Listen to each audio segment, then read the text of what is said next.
Hello friend, welcome to knowledge IQ Vishek. आप सभी का स्वागत है नॉलेज आईक्यू विषेक की लेटेस्ट अपडेट के अंदर। आशा करता हूँ आप लोग सभी अच्छे होंगे, अपने एग्जाम की तैयारी आप लोग आगे के एग्जाम की तैयारी अच्छे से कर रहे होंगे। आज की हमारी वीडियो होने वाली टाटा स्टील जेईटी की कट ऑफ के ऊपर काफ़ी सारे कैंडिडेट से बात करने के बाद, पेपर को देखने के बाद, उनसे क्वेश्चन पूछने के बाद और बहुत सारी चीज़ें एनालिसिस करने के बाद यहाँ पर कुछ आइडिया लगा है जिसके अकॉर्डिंग अगर आपके इतने मार्क्स आपके आ रहे हैं तो यहाँ पर आप लोग जो है अगले राउंड यानी आप लोग जो आपका इंटरव्यू का राउंड होगा उसमें आप क्वालिफाइड कर सकते हैं। तो यहाँ पर मैं आपको डिटेल में बताऊंगा एक एक चीज़। मैंने लगभग काफ़ी सारी ब्रांचेस के कैंडिडेट से बात भी करी और उन्होंने बताया पेपर के बारे में, किस टाइप का पेपर आया था। कुछ का पेपर काफ़ी मतलब बेसिक आया था, जैसे कि सिविल का पेपर बता रहे थे कैंडिडेट की ज़्यादा टफ पेपर सिविल का पेपर नहीं आया था। और मैकेनिकल के कैंडिडेट बता रहे थे कि मैकेनिकल में जो है शिफ्ट वाइज पेपर हुआ था, जिसमें आपका एक पेपर जो है जो शाम का पेपर हुआ था वो टफ पेपर आया था। कई सारे कैंडिडेट ने मुझे बताया कि मैकेनिकल का जो पेपर था उसमें न्यूमेरिकल थोड़े से ज़्यादा दे रखे थे। इसी तरीके से इलेक्ट्रिकल वालों को ने भी बताया कि इलेक्ट्रिकल के अंदर जो है बहुत ज़्यादा टफ पेपर पूछने की कोशिश नहीं करी गई, पेपर बेसिक ही था। और जो क्वेश्चंस न्यूमेरिकल थे वो भी अगर आप लोग को फंडामेंटल्स पता है आपको तो आप उसके थ्रू लगा सकते हैं। सेम इलेक्ट्रॉनिक्स वालों का भी यही सीन था। इलेक्ट्रॉनिक्स के पेपर में आपका माइक्रो प्रोसेसर से काफ़ी सारे क्वेश्चंस यहाँ पे देखने को मिले। मैं हमेशा ही कहता हूँ माइक्रो प्रोसेसर इलेक्ट्रॉनिक्स के लिए हमेशा से इंपॉर्टेंट रहा है।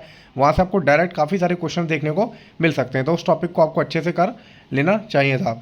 तो इसी तरीके से अगर हम पेपर को पूरा देखें, सारे सारे जो मैंने बातें सुनी और जो भी मुझसे जो भी कैंडिडेट से मेरी फ़ोन पे बात हुई, उन्होंने मुझे पूरा शिफ्ट वाइज सारी चीज़ें बताई कि किस तरीके से पेपर था, कैसा उनका जो था पेपर का लेवल था। तो एक अंदाज़ा देख के मुझे फील हो गया कि पेपर का लेवल जो था ईजी टू मॉडरेट लेवल में मैं कहूँगा, हार्ड लेवल का पेपर नहीं है, ईजी टू मॉडरेट लेवल का पेपर है। और अगर कोई भी कैंडिडेट इसके अंदर आप मान के चलिए 70 से लेकर 90 के बीच में अटैम्प्ट करता है और 10-5% उसका एरर हो जाता है क्वेश्चंस के साथ, तो भी उसका यहाँ पे चांस यहाँ पे बन सकता है, इजीली वहाँ पे चांस बन सकता है। और अगर कोई कैंडिडेट मतलब 90 से भी ऊपर करके आया है और उसकी एक्यूरेसी काफ़ी ज़्यादा अच्छी है तो उसका तो सिलेक्शन यहाँ पे तय है। तो यहाँ पर हम लोग देख लेते हैं।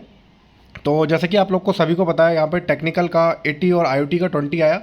आईओटी का क्वेश्चंस वही सारे टॉपिक से उठाए हुए क्वेश्चन जो मैं आपको टॉपिक सारे बता चुका हूँ। यहाँ पे 5S टेक्नोलॉजी, पीडीसीए साइकिल और यही सारे आपके टीक्यूएम टीपीएम, इन्हीं से सारे टॉपिक से ही आपका जो क्वेश्चन यहाँ पर आईओटी के देखने को मिले। अब इन्हीं से आपसे क्वेश्चन जो होते हैं थोड़ा सा डीप से भी पूछे जा सकते हैं। मैंने कहा था टॉपिक आप अच्छे से पढ़ के जाएंगे तो आप लोग गैस मेथड से, एलिमिनेशन मेथड से भी उस क्वेश्चन का आंसर लगा सकते हैं।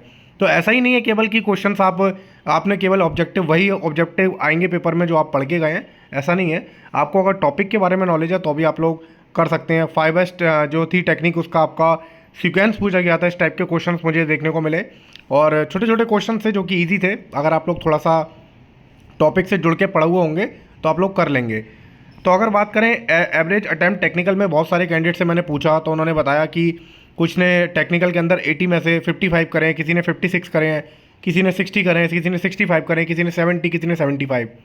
तो एवरेज की बात करूं तो यहाँ पे 55 से 65 ही मुझे देखने को मिल रहा है कि इतने जो कैंडिडेट हैं उन्होंने अटैम्प्ट करे हैं।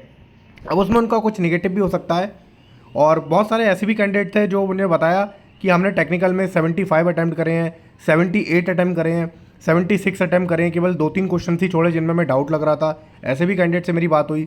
तो मान के चलिए इस टाइप के कई सारे कैंडिडेट हैं। तो एक अच्छा अटैम्प्ट मैं कहूँगा, अगर आप 65 से 75 के बीच करके आए हैं और आपकी एक्यूरेसी अच्छी है, 5-7% आपका एरर है, तो आप लोग के लिए एक अच्छा अटैम्प्ट हो सकता है। अगर आईओटी की बात करें तो यहाँ से 8 से 12 क्वेश्चन हम मानूंगा कि एवरेज अटैम्प्ट में आएगा कि आपने 8 क्वेश्चन करे 20 में से, या 12 क्वेश्चन करे, और गुड अटैम्प्ट में आ जाएगा 12 से 70।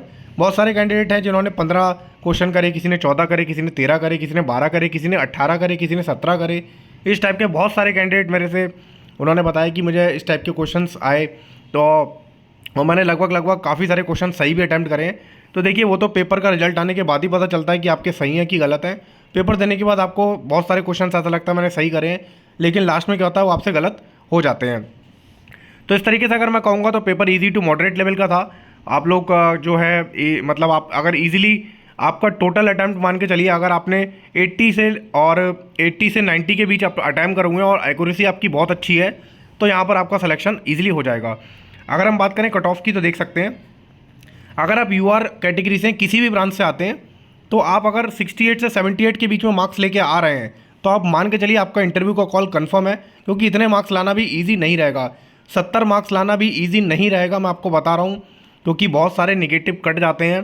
तो जो भी कैंडिडेट 70 मार्क्स से 68 मार्क्स से ऊपर लेकर आ रहा है तो उसका यहाँ पे यूआर में 100% यहाँ पर आपका हो जाएगा, कोई दिक्कत नहीं आएगी। अगली बात करें SC/ST की, तो 60 से 65 अगर आ रहे हैं तो आपका हो जाएगा। और अगर आप किसी स्टेट से बिलोंग करते हैं जैसे उड़ीसा या आपका जो स्टेट का सर्टिफिकेट लगा है तो वहाँ पर अगर आप लोग 58 से 65 करते हैं तो यहाँ पर आपका सिलेक्शन हो जाएगा। तो इस तरीके से अगर इतने मार्क्स आप लोग के आ रहे हैं तो आप लोग पूरा इंटरव्यू की प्रिपरेशन में लग जाइए। इंटरव्यू की मैंने बहुत सारी वीडियोस बना रखी हैं जहाँ पर आप लोग देख के जो है इंटरव्यू की तैयारी कर सकते हैं, आपको कोई दिक्कत वहाँ पर नहीं आएगी। मैंने एक एक स्टेप बताया है। मेडिकल का भी वीडियोस बना रखी हैं, वहाँ भी आप लोग देख सकते हैं। तो इस तरीके से अगर आपके इतने मार्क्स आ रहे हैं तो आप इंटरव्यू की प्रिपरेशन में लग जाइए और जो इंटरव्यू के टॉपिक्स हैं उनको आप लोग देख लीजिए अच्छे से। बाकी मैं वीडियो के माध्यम से आपको बता दूंगा। और बाकी जो भी आपको दिक्कत है आप कमेंट में मुझसे पूछ सकते हैं। अपने जो भी क्वेश्चंस आपको लगता है आपने कितने अटेम्प्ट करें उसको भी नीचे कमेंट में बता दीजिए। और जो भी आप बताना चाहें कमेंट में कुछ पूछना चाहें तो आप लोग पूछ सकते हैं। तो फ्रेंड्स एक वीडियो थी जो कि कट ऑफ से रिलेटेड मुझे लगा आपको बता देना चाहिए। अगर इतने मार्क्स आ रहे हैं तो आप लोग बेफिक्र होकर तैयारी चालू कर दीजिए। आशा करता हूँ वीडियो पसंद है, वीडियो को लाइक करें, शेयर करें। मैं भी शेख फिर मिलूंगा नेक्स्ट वीडियो नेक्स्ट अपडेट के साथ। तब तक के लिए थैंक यू सो मच।